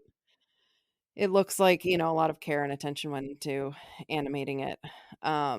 Like Jacob had mentioned, every single song in this movie is a banger. I don't know how they did it. I don't know how they wrote like 8 number 1 like hits. It just doesn't make sense to me, but it's they did it. yeah, it's incredible, and it overtook the nation. I feel like almost every single one of them was trending on like TikTok or something at Mhm. some point. Mhm. Yeah, absolutely. So in touch with the culture. I'm just online too much.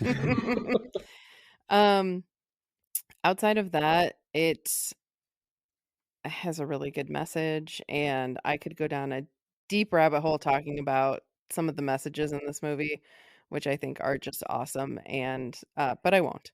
I will just leave it that I really, really loved this movie, and I'm happy that it exists. And I really, really, really, really hope that one of the songs is nominated for Best Original Song. As of right now, they did come out with the short list at the time of recording, and Golden is on the short list for like the top 15. I think it's the only song from K-pop Demon Hunters that made that list. Gotta have room for the Wicked songs. They gotta have room for the Wicked songs and a Diane Warren song. And That's fine. Then I'm sad that you will never enjoy this Nope. movie. All right. Nathan, let's hear your number 3. Number 3 on my list was The Long Walk. good movie. Bad. It's very, Very sad. sad. Very sad. I enjoyed it so much. There's another one. I didn't watch any trailers. Saw the premise. Stephen King book based on, and such the simple premise of 50 kids from the country enter a lottery. One from each state gets put into this marathon long walk. There's only one winner, no finish line, and you just go. I did not expect it was so heartbreaking. the unlikely friendships kind of forming. You had the Three Musketeers there, but really all of them throughout the walk kind of like growing together and realizing like, hey, it's only gonna be one of us, but you're still trying to pick up the guy next to you because you don't want to see him get his ticket punched. And the ending, I left that like I went out to Buffalo to see that after watching football with you guys, and the entire drive home I'm just sitting with myself like very uncomfortable. Like it shook me for a couple of days, but it felt that it was so good in a way. I don't know how else to describe it. No, it's you described it very effectively. I think it was a good perspective about what could happen in an extreme dystopian, or even like a still modern-ish dystopian society and take in America. And yeah, it was a very effective story with a few really, really good leads. And I'm glad you brought this movie up. Directed by Francis Lawrence, who is best known for directing the Hunger Games movies. So my man's got a real firm grasp on young adult dystopia. So no, good movie. In the movie, they talk about how that it's presented as a choice to enter this lottery, but the boys come to the realization it's not a choice. This is the only way to get a leg up and get out of your situation, how the world is set up in this dystopian future right now. So in a way, it's like there's no choice. You have to sign up. Every boy in the country does it so that they can try and move on and actually become something at this rate. And then it's also just tragic the things you see. The boys, they call it getting punching their ticket when they get taken out from having too many stumbles, not going fast enough, and just like it's very unsettling at certain parts when those are happening. But it just makes you feel for them. I didn't see Yeah. it. All right, Ben, your number 3. My number 3, I believe nobody else saw, is Train Dreams on Netflix. A beautiful, beautiful story of a logger in the early 1900s. Yeah, early 1900s. It's kind of a story told in vignettes through the years. It's very sad at times, but also features a really good cast. Primarily Joel Edgerton, who is deservedly getting Oscar buzz, but some other great actors in it too. William H. Macy and Felicity Jones. thank you, Felicity Jones. See, Geoff didn't even see it, but he knows it. And similar to, in a weird way, similar to Jay Kelly, but presented in a much different way. I feel like it's a lot about priorities and what matters in life. And as someone with a child now, it really hit me very hard. Similar to Nathan with The Long Walk, talking about like I didn't go see it in theaters. I don't even know if it played in theaters. I guess it did briefly, Yes. but I watched it after my wife and son had gone to bed. And I was just very like sitting in stillness after it and making me think about life and choices. And it's but it's also, on top of all those things, it's really cinematically beautiful, set in the Pacific Northwest in that time period. It's a really, really beautiful, sweet, thoughtful movie, and I would highly recommend it. And I hope it sneaks into the Best Picture conversation. I think it might be. I think it's Netflix's number 2 priority. Yeah, and Frankenstein. We're just a ray of sunshine over here right now. I love it. No, this is great. This is awesome. I can't wait to see it. Yeah, I think you will very much like it, Geoff. That one's on Netflix. It's on Netflix, yes. All right, Geoff, your number 2. My number 2 starts my 5-star movies. So number 2 for me is One Battle After Another. In anticipation of this movie, a movie I was very, very excited about, I watched all of Paul Thomas Anderson's movies in 2025 to kind of prep for this. I got the chance to see this movie twice. The first time was an early screening on film, not on digital. It was one of the kinds where it's like you swap out the reels and everything. And then the second time was in IMAX with Amanda on the largest movie theater screen in Virginia.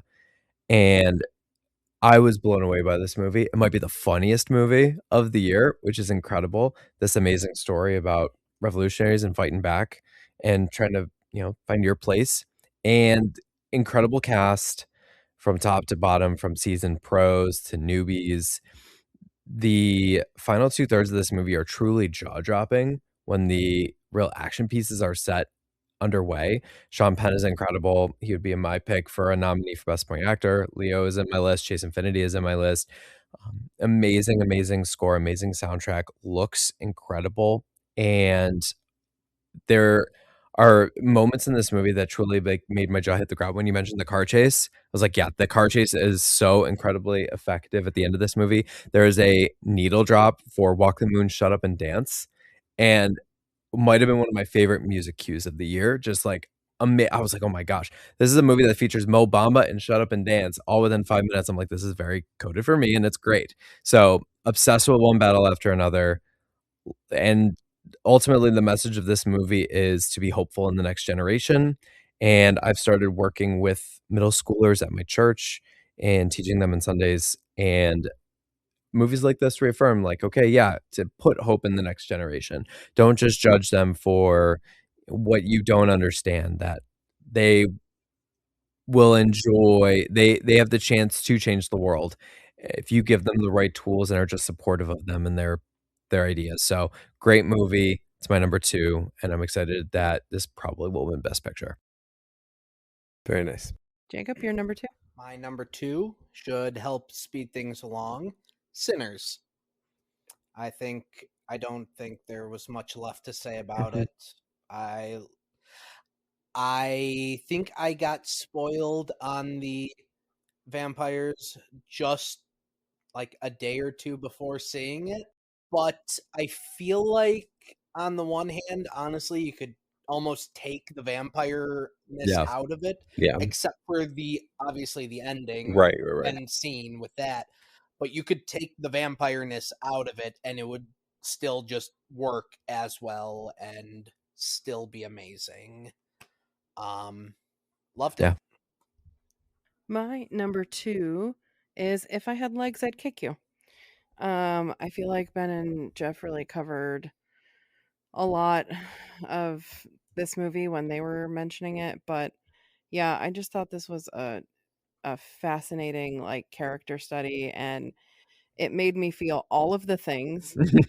I was like very anxious for a lot of this movie because Rose Byrne just kept making terrible choices, and I just wanted her to make better choices. She's going to. I know. Sure. She's going to. I was incredibly disgusted when she pulled the tube. I'm not going to say more. But I was like, "Oh no." Again, the pizza haunts me. I did love the choice, like Geoff mentioned, of not showing her child. That really captivated me from the beginning, and I was like, I love this. Yeah, all you hear is a nagging voice in the background Mhm. instead of actually seeing a kid. Yeah, and I love that. And then we did see her at the very end, though, right? Yes. Yeah. Okay. The that's very what I last thought. moments of the movie. And yeah, ASAP Rocky was very charming.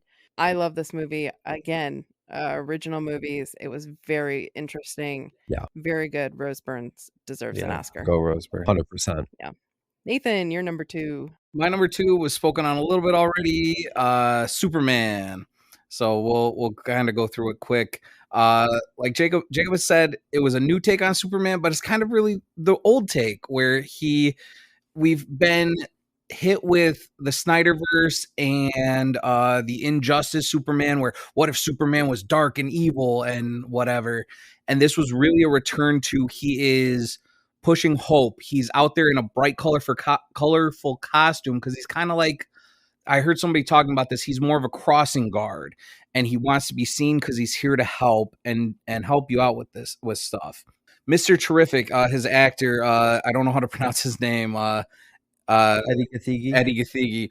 Mr. Terrific getting some flowers after the terrible job they did with him as Darwin in X-Men First Class.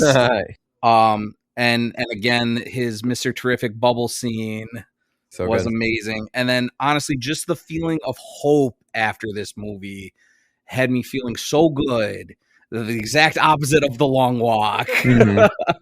Kindness is the new But yeah, rock. this movie's been sitting at one of my top spots for so long, and I just felt so good coming out of it. Again, they just kind of throw you right in with a little bit of text, and it's a lived-in world, and I feel like they didn't spend too much time setting anything up. They just, here's what's happening, and you kind of live with it.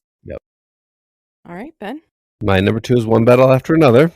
I think Geoff and others have summarized it well. I don't think I have too much to add, except I guess what I'd say is one of the things that struck me was, this is a big movie, big sets, pulsing soundtrack, huge movie star, huge budget, all those things. But at its heart, it's like a dad trying to find his daughter, Sad movie. and like that's like, I love the like, juxtaposition of like that huge look and huge everything meets a pretty simple story. Yeah. Especially once you get past the first, little stretch And of it. the screw up dad who just can't yeah, do anything yeah, right except yeah. be there for his kid. Sometimes I've never seen I've never seen a Paul Thomas Anderson movie before this. I made me very interested to see some of the other ones. Yeah. And it's fun to see like something that, obviously I've not really been as in tune with movie critic and all that stuff until we got into this podcast and until I made a vow to watch more movies this year. It's fun. This happened a couple times with TV in the fall as well. It's fun when something everybody's anticipating turns out to be something everybody loves. Absolutely. And that's so much better than people being anticipating something and then kind of think it's not so good. Agreed. So I was very happy to see that it is as well received as it has been, and although it is not my number 1, I will be very happy if and when it wins Best Picture. Yep. Great. Here we are. Final round. Final round. Yep. I'm trying to think if I can figure out what everybody says. I feel like okay. So my number 1 is a movie that I was very, very excited to see. I got the chance to see it multiple times. The first time absolutely exceeded my expectations and then amplified even more the second time around. Very much coded to me in terms of its the style and the subject matter. I mean, it's Sinners. It's Sinners. It's a horror musical, like with the score and the soundtrack and the original soundtrack and everything. I will tell you, as soon as I saw this movie the first time, I've seen this movie 3 times, all 3 times in IMAX. Unreal experiences all 3 times. I've been bumping the score nonstop since seeing this movie. Ludwig Göransson is my number 1 listened to artist on Spotify in 2025. I'm one of his top 0.5% of listeners. You and the other letterbox crazy people. Psychotic. The score is extraordinary. It balances blues, hip hop, metal, just everything mashed together. The songs are amazing. The cast is amazing. And the layers to the story about trying to find your sense of community, connecting through culture and race, using music as a beacon to tap into other cultures. The idea of kind of even with Black culture, like leeching onto music and being almost like a vampire and sucking the energy of it to claim as your own is a theme in this movie as well. I think, and then even idea of like growing up in a faith-based household and yet facing the temptation of sin. What do you do?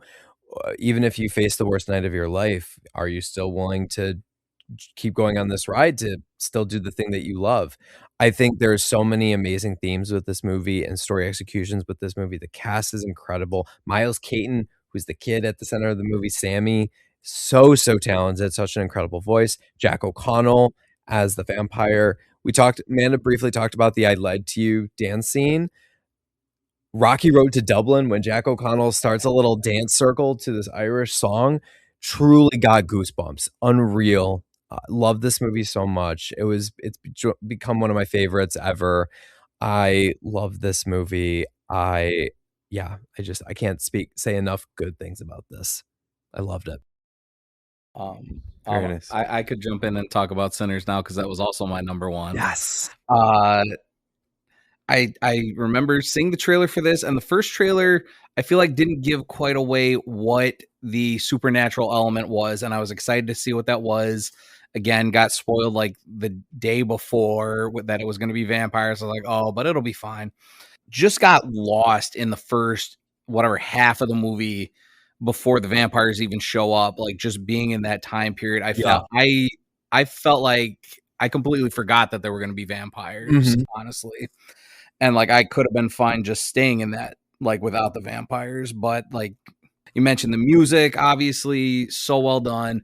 The two long takes that they have where they're at the shop at the beginning, going from the one store to the next, and then obviously the big long cut of Sammy's big musical number, just Amazing. so great.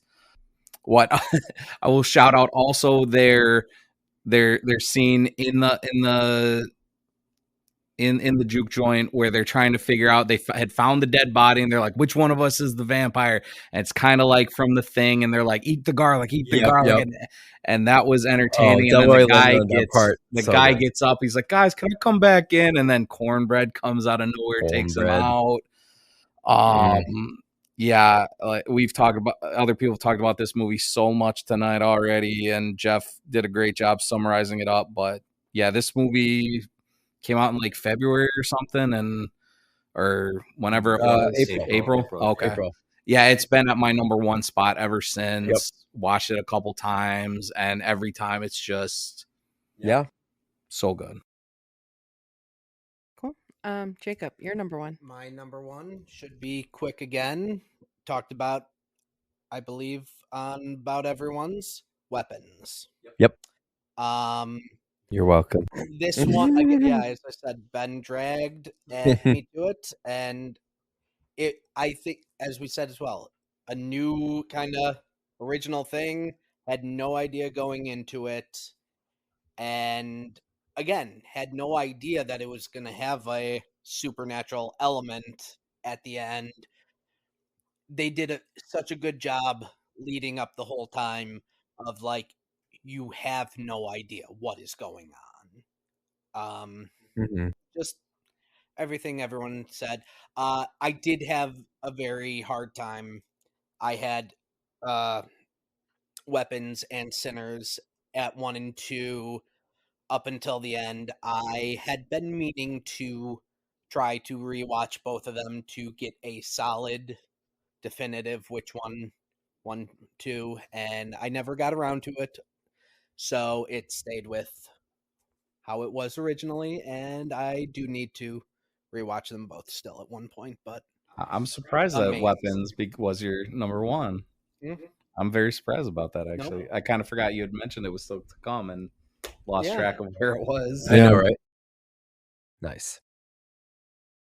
My number one. Any guesses, anybody? I know it. I know it. Wake Up Dead Man. Yep. I am a Knives Out / Benoit Blanc / Ryan Johnson stan. Amanda, what are your thoughts on The Last Jedi? Well, don't ask me about that. It has nothing to do with Knives Out or Benoit Blanc. Okay. Gotta be all three. Yeah, right. Yeah, exactly. Similar to what Ben said, I enjoyed this way more than Glass Onion. And that's saying a lot because I did really enjoy Glass Onion. I know a lot of people didn't like it as much. I really liked it. I thought it was not as good as the first one, but for me, it was very close. This was definitely a return to like that kind of darker, grungier type of mystery. And as was mentioned earlier, I deeply enjoyed the exploration into faith in this movie. And as Geoff said, we got to see a Q&A afterwards, and Ryan Johnson spoke a bit about his faith growing up and his relationship to that. And I think it was really impressive considering he actually doesn't have much of faith right now, that he was able to write these characters that are so entrenched in it. Josh O'Connor's incredible. As you mentioned earlier, the lighting was just insane in this movie. The only thing that disappointed me a little bit was the ensemble. They we're used to the ensemble being pretty heavily featured in Knives Out movies, and all these folks just kind of felt like they got the short end of the stick. There's more of a starring vehicle. Yeah, they didn't add much to it, honestly. And so that was the only disappointing part for me. But I really love this movie. I love the way it all played out, and I just think it is a great, great, great, great, great installment into the Knives Out franchise. Ben, What would you like? Real quick question before I do my number one. What would you like a fourth Knives Out like setting to be? oh, that's a good question. They could go full like Agatha Christie and go on a boat Or a train? or a With enough train. champagne Or- to fill denial. About at a White Lotus. There you go. There you go. There we go. Sounds great. A little mashup. Yep. I'm in. Sounds great. Copyrighted that idea. Lock it in. All right, Ben. My number one has not been said. Do you think you know it, Geoff? I don't. I'm not even gonna try. It's catnip for me. I mean, it is like, here, Ben. Here's a movie. Okay, I know what it made is. for you. Yep. It's Blue Moon. Blue Moon. Yep. So this is set in 1943 on the opening night of Oklahoma. Almost the entire movie is set at Sardi's, a New York City restaurant that I have been to many, many times. And it's very simple. I mean, it's a very, very simple show or movie. There we go, saying show again. I've been so good since the very beginning of this episode. Stars Ethan Hawke, who we talked about in our TV episode, as well as Andrew Scott, also known from Ripley, and Bobby Cannavale, and Stop talking about Ripley.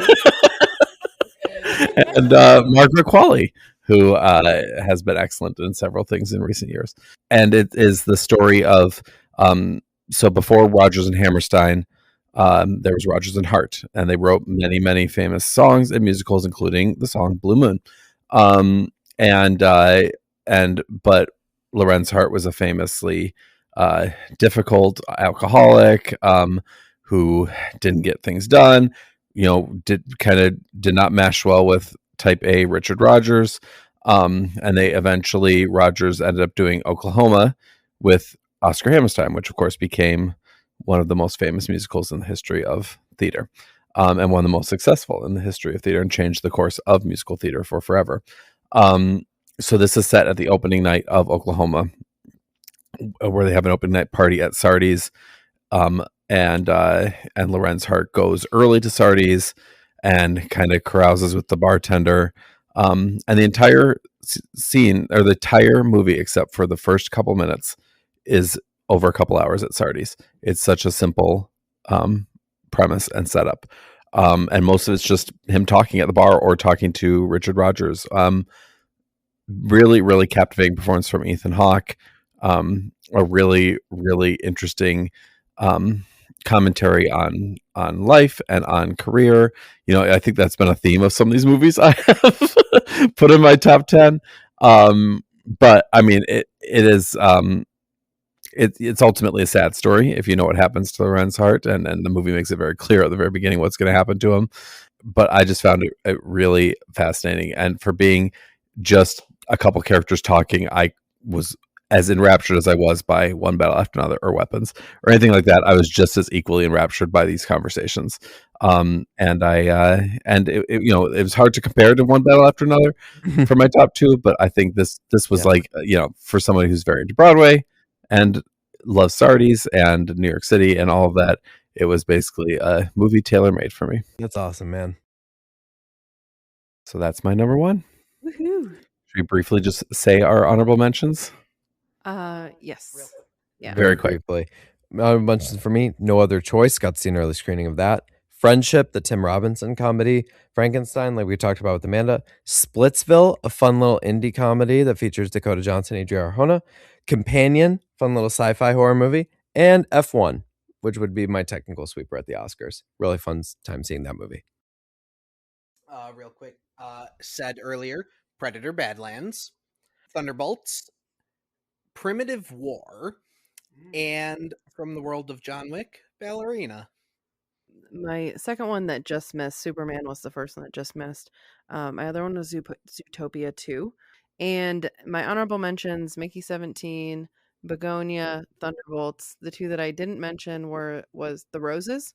And then my only my only 5-star rated movie of the year is Not Just a Goof, which was a documentary about the making of a Goofy movie. And There it is. There we go. yes, had to give it a 5, but it was very fun and very interesting for me. It's catnip for you, like Blue Moon was for me. It sure was. Real quickly, some of these were said already, but Predator, Killer of Killers, Love Hurts, Wicked for Good, Final Destination, Bloodlines was a Nice. great reintroduction to that series. I hope they can do some more fun things with that. And I know this wasn't a 2025 movie, but it came out like the last 2 weeks in 2024, and I saw it in 2025. So honorable mentions to Nosferatu. Yes. I just have 3 because I mentioned Wicked for Good. My other 2 are The Mastermind, Yes. which Totally is right, very fast. Josh O'Connor again, and I was shocked at how much it looked like a 70s movie. Yeah. Crazy. It looked like like it was made in the 70s. Very impressive with that.